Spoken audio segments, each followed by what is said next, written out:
अस्सलाम वालेकुम मोहतरम नाज़रीन इकराम, मैं आपको खुशामदीद कहता हूँ अपने चैनल पे।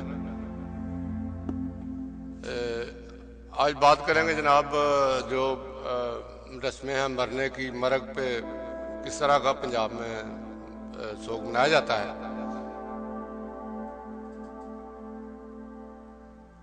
बाही किसी का कोई अजीज फौत हो जाए तो मतूफ़ी के लाकीन को शिद्दत गम मोहंदों के बायस खाने की सुध नहीं रहती। इसलिए रस्म है कि मैयत को सुपुर्द खाक करके वापस आते हैं तो इनके करीबी रिश्तेदार इनके लिए खाने का इंतज़ाम करते हैं। ये खाना बिती कहलाता है और इसे कौड़ा बटा भी कहते हैं। बिट्टी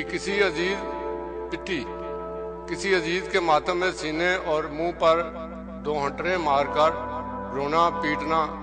फूड़ी साफ चिटाई मुर्दे का सोग मनाने के लिए औरतें 40 दिन तक चटाइयां बिछाकर इकट्ठी बैठती और बाहें मिलकर रोती पीटती हैं। इस रस्म को फूड़ी कहते हैं। फूड़ी पर बैठी मतूफी बच्चे की माँ बिलो मुंह बैठी रहती है, उठकर नहीं फिरती ताकि इसका ज़ाया दूसरी बागवान औरतों पर ना पड़े जिनके बच्चे से सलामत होते हैं। तीजा वो रस्म जो किसी की वफात के बाद तीसरे दिन अदा की जाती है। रस्में कुल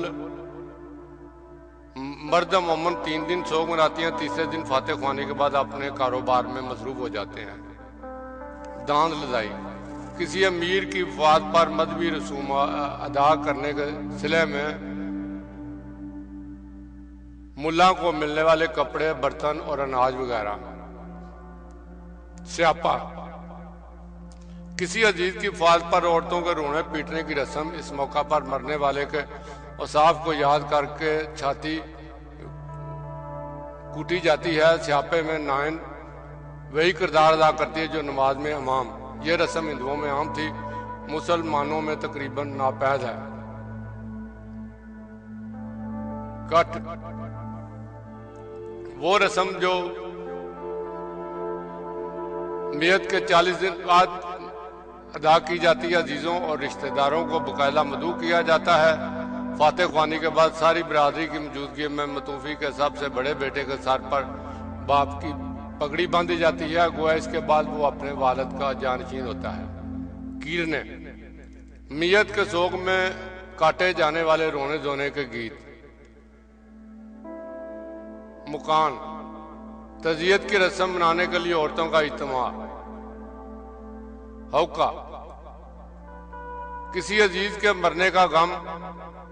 नीज किसी अजीज के बिछड़ने या कोई चीज गुम हो जाने का सदमा।